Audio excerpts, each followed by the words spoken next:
Welcome to everybody watching from home. We are glad that you have joined us here, and welcome to everybody here.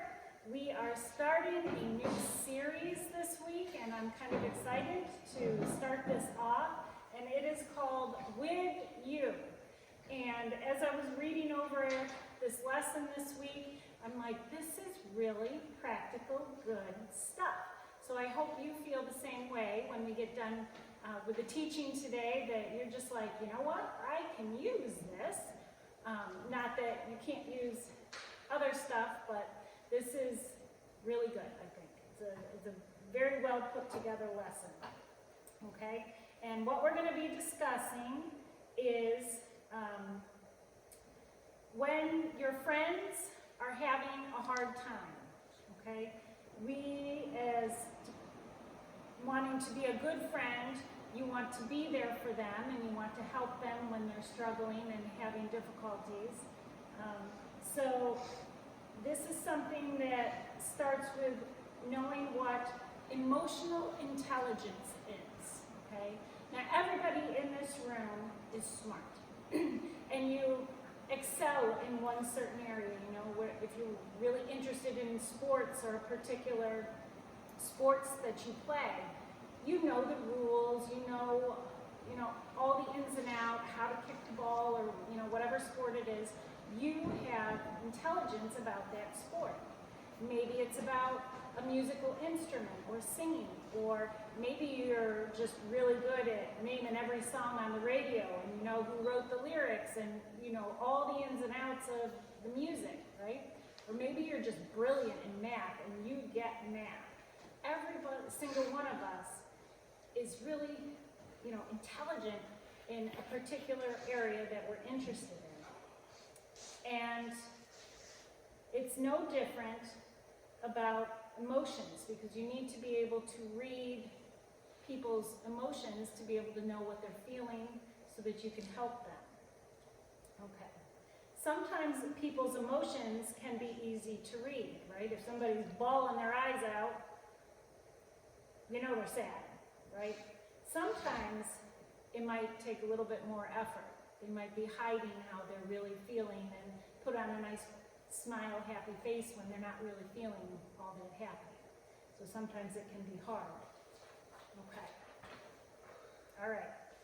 I want you to take about 10 seconds and count to yourself how many different emotions you have felt since you woke up this morning, okay? So just take 10 seconds and think about all the different feelings that you've had today already, whether you're not really awake from first getting up, or if you had a fight with somebody this morning, or you were confused about what time it was because none of the clocks match, or just think about that and let's see how many different emotions, your brother ate the last donut, or whatever. So let's see how many we can come up with, okay? Just take a couple seconds here.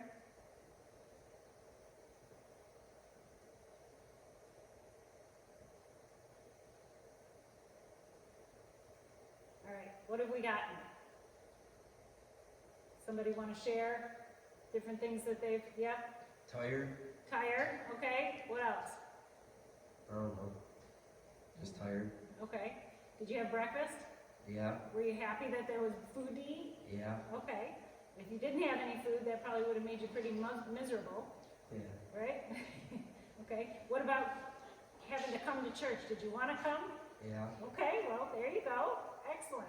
Anybody else? Brad? Tired. Tired. What was the second one? Sore. Sore? Okay. And confused. Confused. Yep, that can happen. All right. Scientists used to believe that there were only 6 distinct emotions. Can you believe that? Only 6. Well, nowadays they've come up with at least 27. That's a few more. Okay. We are going to, again, play a quick little game, but we'll stay seated where you are. And for those at home, I'm sorry, you probably won't be able to see this, but you can certainly listen. This is called reverse charades. So normally when you play charades, somebody comes up to the front of the room and they have to act something out and everybody else guesses, right? Okay, so in this, we're gonna have somebody come up and I'm gonna hold a sign up behind their head so they can't see what it is.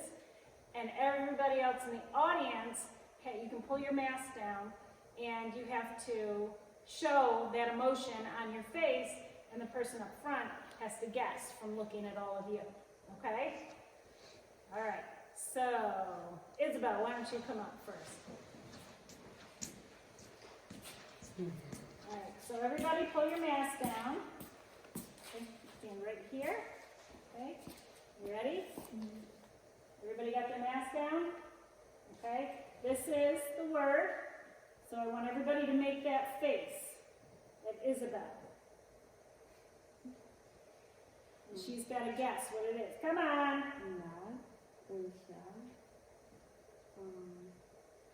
Come on now, I've seen some, think of your brothers and sisters. Come on, guys.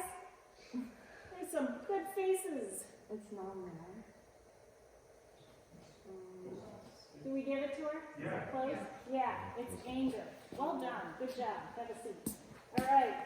Who would like to be next? That's not all these are hands at once. All right. Nothing for you. I know everybody's name. So, Jackie, come on up. No, not me. But think of it this way. You get it over with. All right. You ready? Mask down.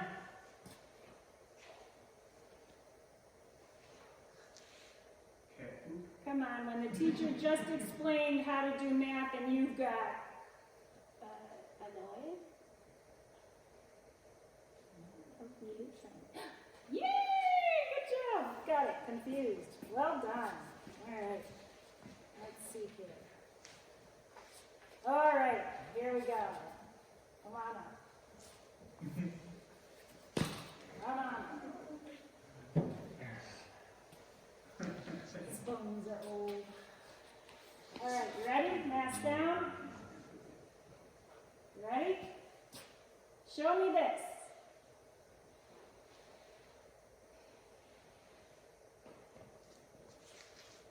Tired, annoyed,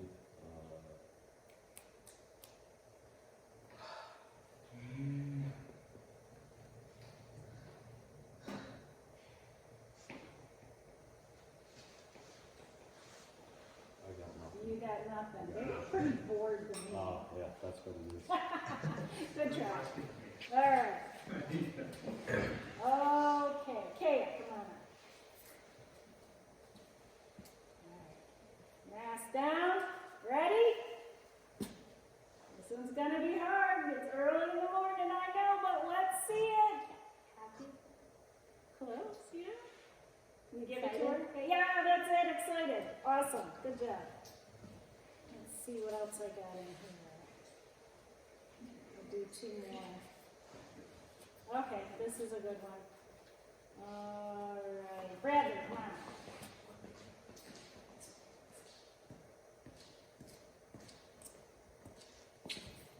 Ready?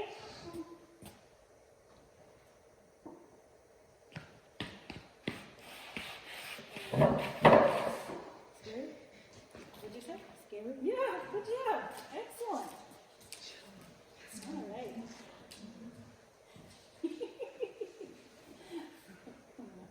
Oh, this is a good one.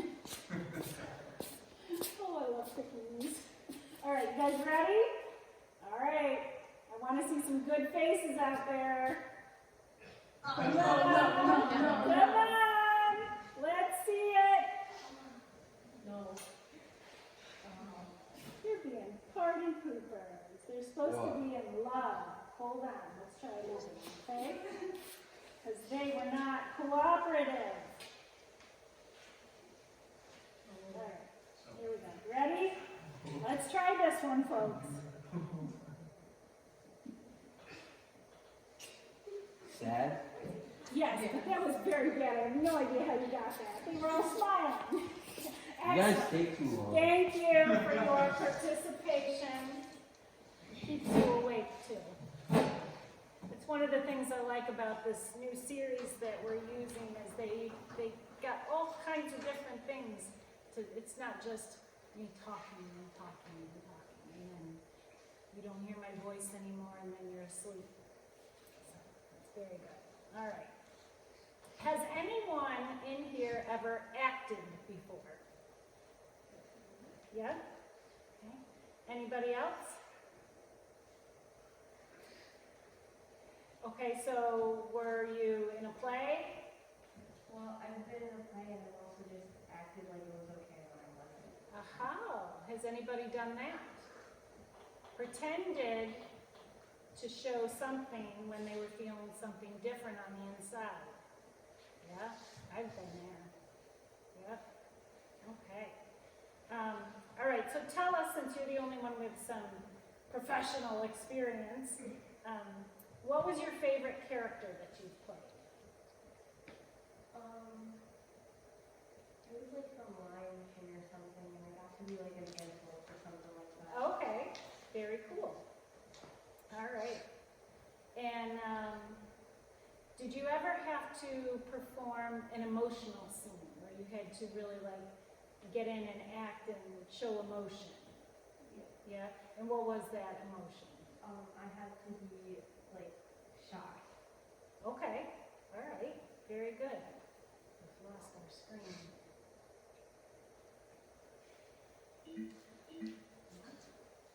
Okay. All right. Emotional intelligence. Oh, we talked about that, didn't we? And there. Okay. Acting can help us put ourselves in the shoes of other people. Right? Like if you go to a play and you watch something being performed on the stage, they are they're being somebody that they're not. But it's the ability to understand other people's emotions and perspectives that isn't just a skill actors need. It's something every follower of Jesus needs to be able to do as well.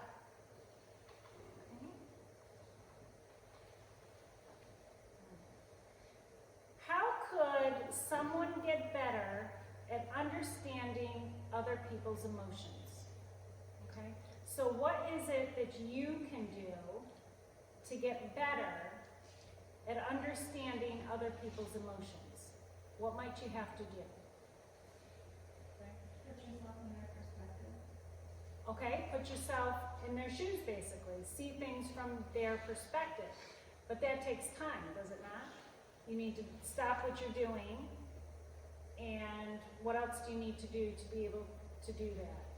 And to be able to listen. If they're trying to tell you what's going on and how they feel, and maybe they've just told you something not very good, you need to listen and then be able to put yourselves in their shoes. It's called empathy, to be able to, feel what they're feeling, so that you can kind of understand, especially if you haven't been through that same situation. Right? Okay.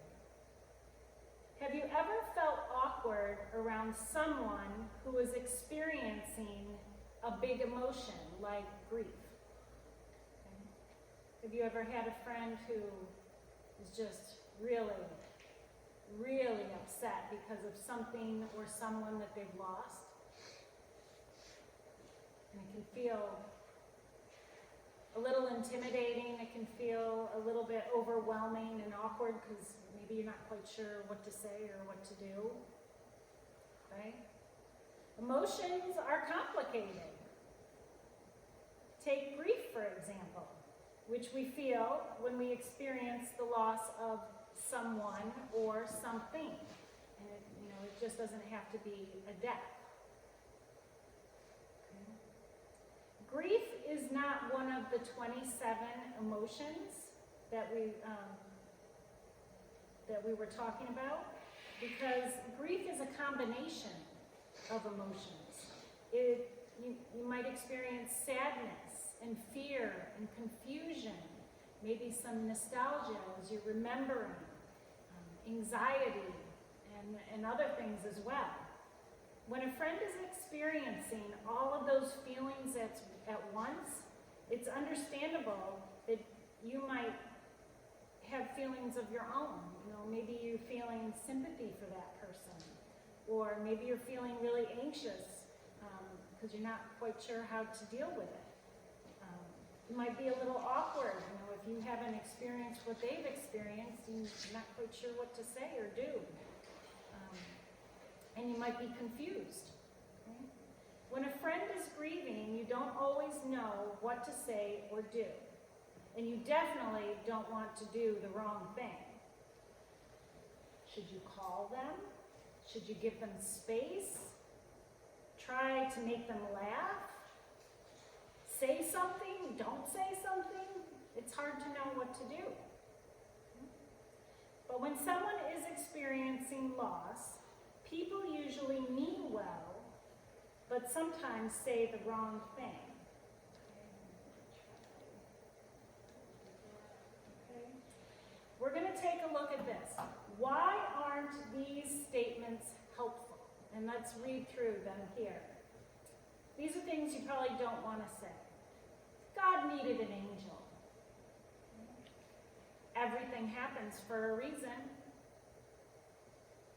God will never give you more than you can handle. There are plenty of fishes in the sea. What doesn't kill you makes you stronger. Right? And I know exactly how you feel. These are things people don't want to hear when they're hurting. And I don't know if you've been in a situation and you've heard some of these things, but it doesn't feel good. Okay. Has anybody had a situation like this come up? No? Okay. When someone is grieving, comments like these can be hurtful because they minimize a person's pain. Or they might feel like you're rushing them or pushing them to hurry up and get over it. Okay? So if we want to be people who love God by loving others well, we've got to figure out how to love others when they're grieving. Okay? And at some point, everybody grieves. Okay, so this is a really good lesson for us to go over so that we can get a handle on what are some good things to do. You know, we've talked about some things that we shouldn't do, so let's get on to some things that we should do. And there is, in the Bible, it is full of clear guidance for us. There's wisdom about how to love God and how to love others, but the Bible is full of stories that show us what not to do as well. One of these stories is the story of Job and his three friends, Eliphaz, Bildad, and Zophar. Has anybody heard of the story of Job? No? Okay. All right. Well, then you're in for a little bit of a treat, I guess. Job is a chapter, one of the chapters in the Bible. It's in the Old Testament, and it is very long. Okay? Job had everything. He had 10 kids. He had a wife. He had tons of animals. He had a bunch of land. He had a nice house. He had everything. He was happy. He was wealthy. He had good health. And he loved God. He loved God with his whole heart. Okay? But suddenly, everything was taken away from Job. Everything. All of his animals were either stolen or killed. All of his children died in a natural disaster. He got sick with horrible sores all over his body. And his only remaining family member was his wife, who told him, give up, curse God, and die. Now this having a really bad day. Okay? And then his friend showed up and lectured him and told him that it was probably because he had so much sin in his life that God did this to him. Okay? Now, I'm just, because we've got time, I want to just read the first chapter of Job for you, because it just gives you insight into this poor man's life. And it just kind of sets up. Yeah, this has 42 chapters within the book of Job. But I'm just going to read the first one. Just sit and listen to this, okay? In the land of Uz, there lived a man whose name was Job. This man was blameless and upright. He feared God, which means he was in awe. He wasn't scared of him. He was in awe of God. And he shunned evil. He had 7 sons and 3 daughters, and he owned 7,000 sheep, 3,000 camels, 500 yoke of oxen, and 500 donkeys. He had a lot of animals. And a large number of servants. He was the greatest man among all the people of the East. His sons used to hold feasts in their homes on their birthdays, and they would invite their 3 sisters to eat and drink with them. When a period of feasting had run its course, Job would make arrangements for them to be purified. Early in the morning, he would sacrifice a burnt offering for each of them, thinking, perhaps my children have sinned and cursed God in their hearts. This was Job's regular custom, so he was looking out for his kids. One day, the angels came to present themselves before the Lord, and Satan also came with them. The Lord said to Satan, where have you come from? Satan answered the Lord, from roaming throughout the earth, going back and forth on it. Then the Lord said to Satan, have you considered my servant Job? There is no one on earth like him. He is blameless and upright, a man who fears God and shuns evil. Does Job fear God for nothing? Satan replied, have you not put a hedge around him and his household and everything he has? You have blessed the work of his hands, so that his flocks and herds are spread throughout the land. But now stretch out your hands and strike everything he has, and he will surely curse you to your face. The Lord said to Satan, very well then, everything he has is in your power, but on the man himself do not lay a finger. Then Satan went out from the presence of the Lord. One day when Job's sons and daughters were feasting and drinking wine at the oldest brother's house, a messenger came to Job and said, the oxen were plowing and the donkeys were grazing nearby, and the Sabeans attacked and made off with them. They put the servants to the sword, and I am the only one who has escaped to tell you. While he was still speaking, another messenger came and said, the fire of God fell from the heavens and burned up the sheep and the servants, and I am the only one who has escaped to tell you. While he was still speaking, another messenger came and said, the Chaldeans formed 3 raiding parties and swept down on your camels and made off with them. They put the servants to the sword, and I am the only one who has escaped to tell you. While he was still speaking, yet another messenger came and said, your sons and daughters were feasting and drinking wine at the oldest brother's house, when suddenly a mighty wind swept in from the desert and struck the 4 corners of the house.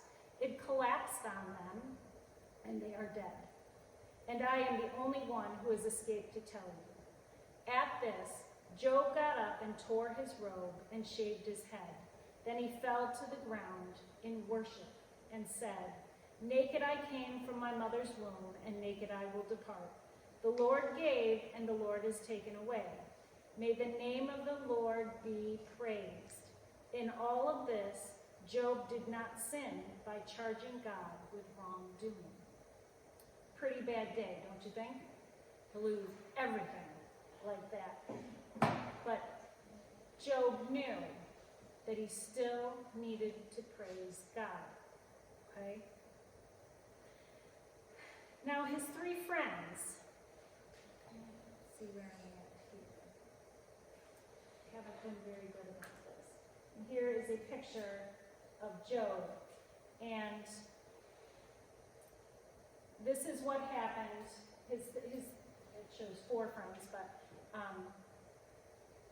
when all of this first happened, his friends came together and they're like, whoa, this is really bad. We need to go to our friend.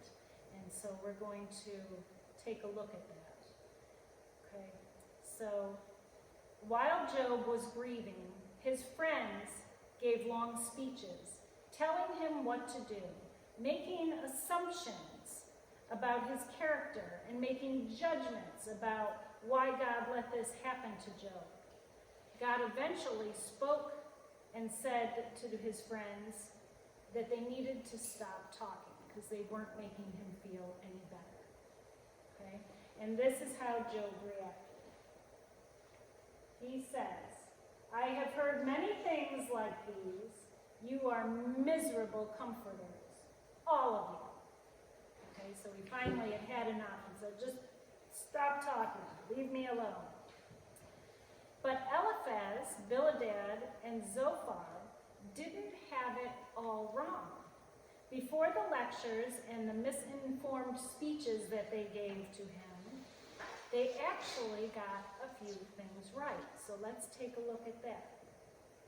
Okay?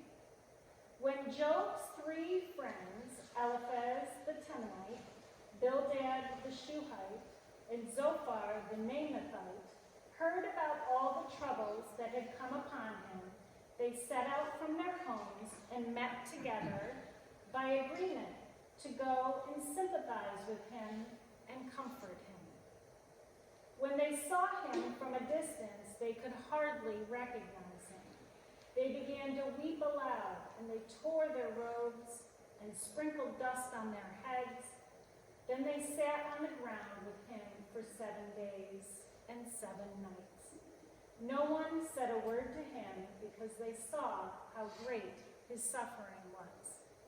Now that first chapter that I read to you, that was only the very beginning of what had happened. Satan had come back and had made his health terrible, and he was covered with sores all over, and he was just miserable. He was in pain all the time, and he never once stopped praising God. But here it shows that for 7 days and 7 nights, his friends got it right. They came and they had empathy for him. They felt his pain. Even though they had not had those things happen to him, they put themselves, like Claire said, in his shoes. And if these things had happened to me, what would that feel like? It's terrible. So they were able to feel for their friend. And they came for 7 days and 7 nights, and they just sat with him. And they were just quiet, and they were just there for him. Okay?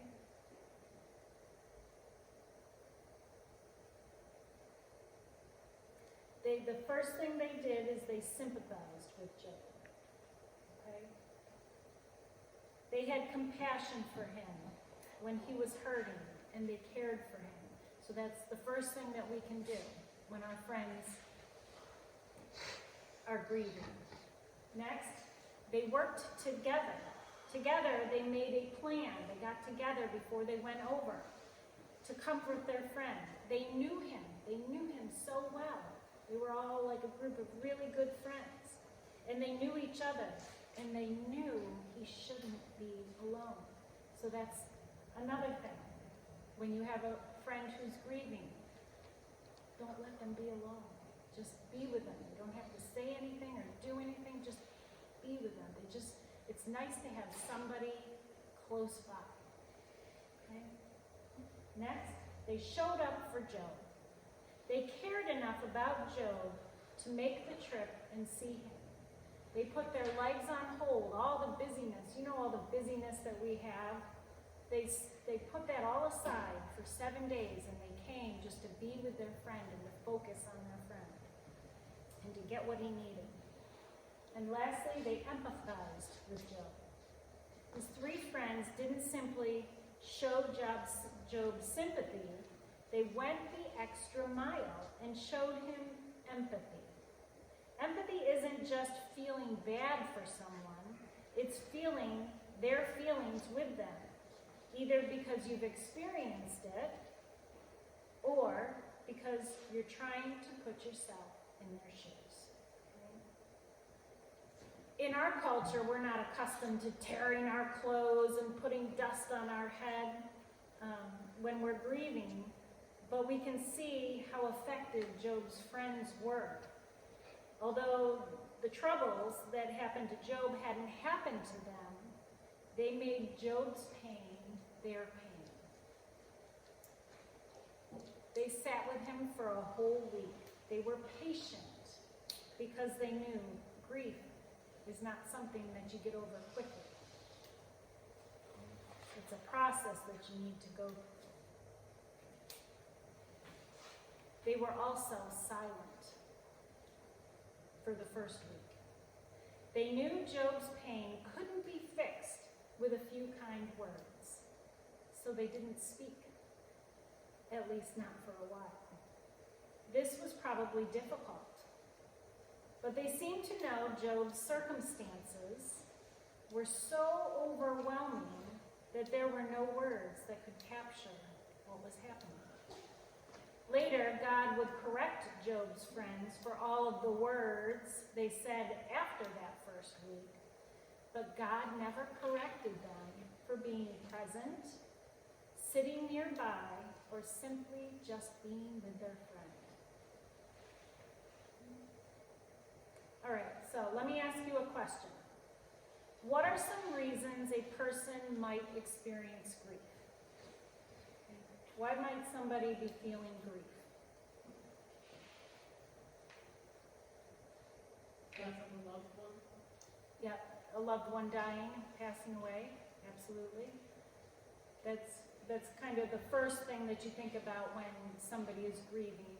But there's other reasons, right? The loss of someone or the loss of something, okay? So what about if your friend breaks up with a boyfriend or a girlfriend? There's a grieving process there. They've lost somebody, especially if they've been dating for a while. Right? There's grieving that goes on there. What about somebody whose house burns down and they've lost all of that, all of their stuff, where they slept, their clothes. Maybe it's the loss of a pet, right? There's grieving.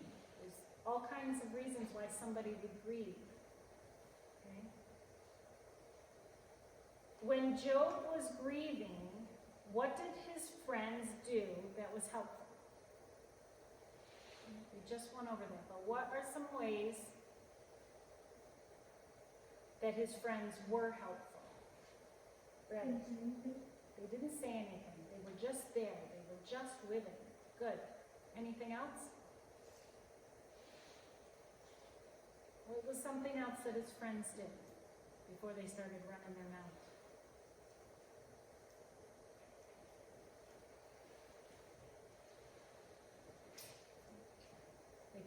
They put themselves in his shoes to feel what he was feeling so that they could kind of understand the situation a little better.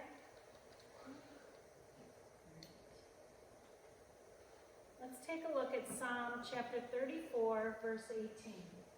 The Lord is close to the brokenhearted and saves those who are crushed in spirit. So there are words in the Bible that are for comfort for those who are grieving, and this is one of them. So that's something you could share with somebody. There is a Jewish tradition inspired by the story of Job and his friends, which is called sitting Shiva. In this tradition, after a funeral, the friends and families of those who are grieving live with and care for them for 7 days. Depending on the family, sitting Shiva might include traditions like sitting on low stools, like Job and his friends were sitting on the ground, washing their hands before entering the house, and lighting the same candle for 7 days. And they would cover all the mirrors. Sitting Shiva looks differently for different families, but the purpose is always to make sure people who are grieving are not alone. A lot of times nowadays, if there is somebody who's passed away, there's usually a group of people who will put on a meal after the funeral, so that everybody can come together and just kind of reminisce, get something to eat, to provide for those who are suffering, and to just be with them, to hang out with them, to maybe talk about stories or things that that person might have said or done, just to remember. And that's how I kind of see that same type of thing that is sitting Shiva is what we do today. And a lot of times people will make meals for somebody who has lost a loved one. So there's food being provided for them throughout the weeks ahead, so that they don't have to worry about cooking and providing for their family. That it's one less thing that they have to take care of. So what would it look like for you and I to show up for our friends when they're grieving the loss of someone or something that really matters to them? What do you think? What's something that we could do for our friends? What do you think? What's one thing you could do for a friend who's grieving?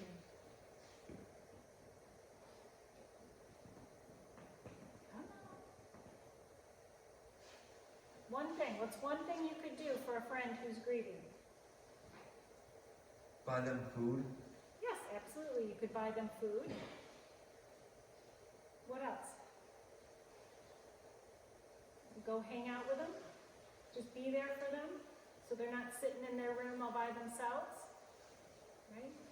Whether you just sit there and listen to music, or you do homework together or something, you just be together.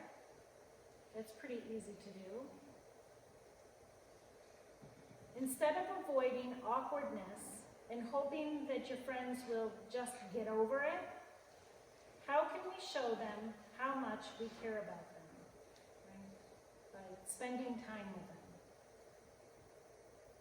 We can be thinking about, say, if they lost a grandma or grandpa, and we haven't experienced that. Well, we can kind of think about what that would feel like for us if we lost a grandma or grandpa, and then that might help us relate to them a little better. Okay?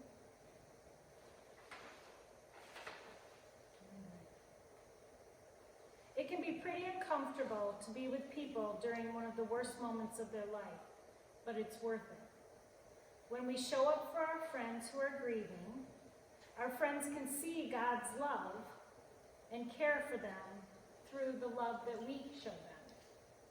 We get to see God at work in our friends' lives. God a lot of times likes to use us as a vessel to work and to help other people. But that requires us to be open with God and to allow Him to work through us. And a lot of times, you're like, I don't know what to say, but if you ask God, He'll give you the right words to say. He'll help you. He's there for you. God can work not only through us, but in us as well. As God's Spirit helps us become more compassionate and patient and selfless and loving. God can do that. With practice and with God's help, we can learn how to be the kind of friend our friends need when they're going through something hard. And wouldn't it be great if we could learn that now, before our friends really need it? That's why I think this lesson is so great. Grieving looks different for everyone. So there's not one correct way to be with a friend who's grieving, but let's take a look at a couple things. How to be someone, excuse me, in grief. Let them know you are there. Whether you talk to them on the phone, or maybe you send them a text, or you just come over and you be with them. Okay? Listen to them, because they might want to talk to you about it. They may not want to talk a lot about what's happened or what's going on, but when they do, try not to interrupt them, okay? Just let them talk, just you be the listener, okay? I like it, somebody came up with the saying that God gave us one mouth and two ears so that we can listen more than we talk. Be patient. Your friend may need your support for weeks, or maybe months, maybe even years. What they need from you may look different over time as their grief eases, but keep checking in with that friend to see how they are. You know, not just I'm fine, I'm good. No, how are you really? How are you doing? Even if they don't seem as sad as they did at the very beginning, they've still got, you know, some grief that they're probably hiding. Okay? Remember important dates. Your friend may be sad around big anniversaries, like maybe the next year after someone passed away, or the loss of that really long dating season of a boyfriend or a girlfriend. So it might be helpful if you keep note of when that happened, so that when, you know, the next month or the next year comes around, that you can be mindful of that. So if they're moody, or if they don't seem like themselves that day, you know why, and you're able to talk to them and to be their friend. You know, you could write them a card or make them some cookies, things like that. Okay? You also need to take care of yourself. Okay? When a friend is grieving, remember they might have outbursts or mood swings that are not about you. They're not mad at you, they're not yelling at you, they're yelling at you because you're there, but it's not because of you. Try not to take it personally. Talk about how you're feeling with a trusted adult, and make sure you have the support that you need to support your friend, okay? Because that can be a lot of weight on you as well, so you want to make sure that you're sharing with somebody as well, somebody that you can trust.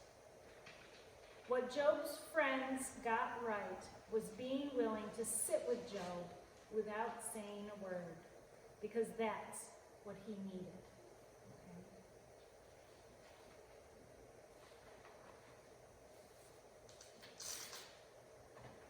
Let's take a look at Romans 8:28. And we know that in all things God works for the good of those who love him, who have been called according to his purpose. Even though this verse is true, why is it not the most helpful verse to quote to somebody who's grieving?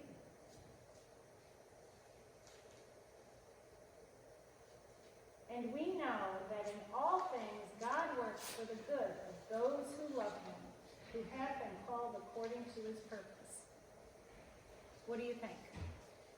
Why might that not be a good verse? Because maybe they don't want to hear that their loved one died and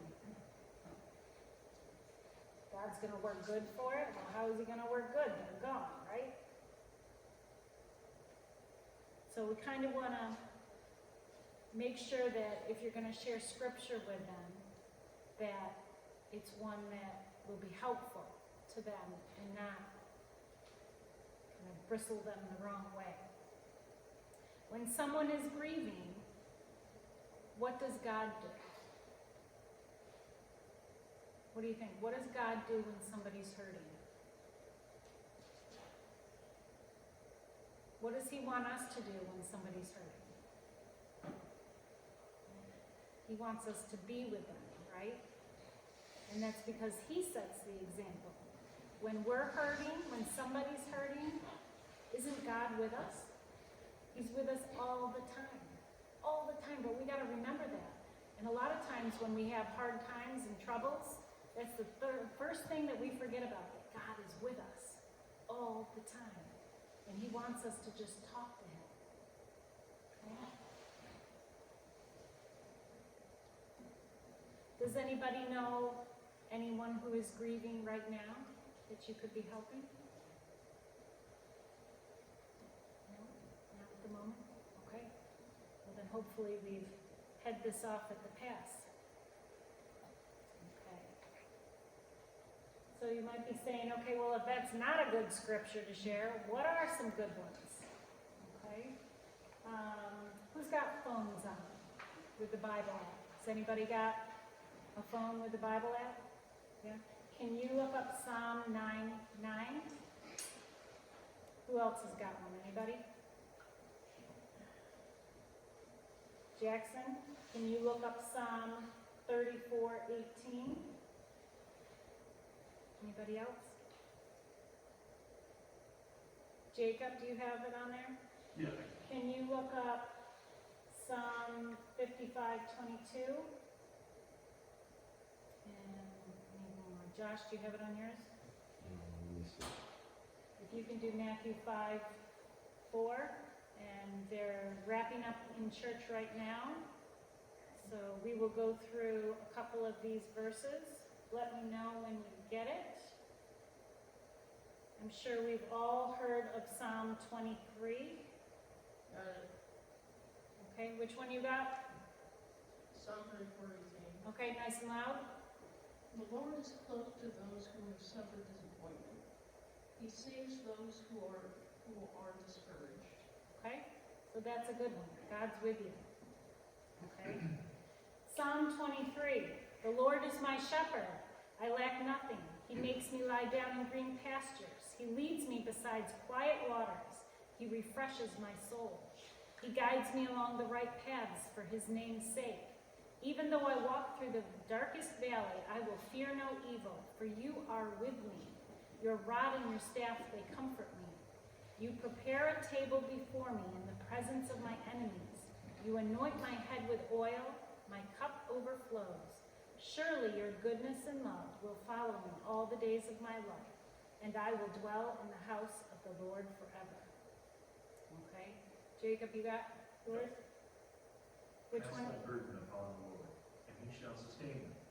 He shall never suffer the righteous to be moved. Okay? Yep. Nice and loud. The Lord is a refuge for the oppressed, a stronghold in times of trouble. Excellent. Okay. Josh? Which one did you have? Matthew 5:4? I thought I was doing Psalm 23, but then you read it, so I didn't know which one I was Okay, doing. can you do Matthew 5:4? Sure. I got it up, you want? Oh, okay. Blessed are those who mourn, for they will be comforted. Okay. God is there to comfort those who are hurting. God is there to be with you, to help guide you when you are with your friends who are hurting. He'll give you the words to say if you need to say something. Okay? But our big takeaway, be with people when they're grieving. Okay? Just be with them. Nobody wants to be alone and think that they're having to go through their difficult troubles all by themselves. Okay? So what do you think? Was that helpful? So if you come across a friend who is in trouble, who's suffering, grieving for whatever reason, do you think you might be able to help them and not feel so uncomfortable and awkward if this situation comes up? Yes? No? Maybe? You'll let me know? All right. That's all I've got for today, folks. So we will wrap it up here. And if you want to go and play games quietly till they're all set. Okay, thanks guys.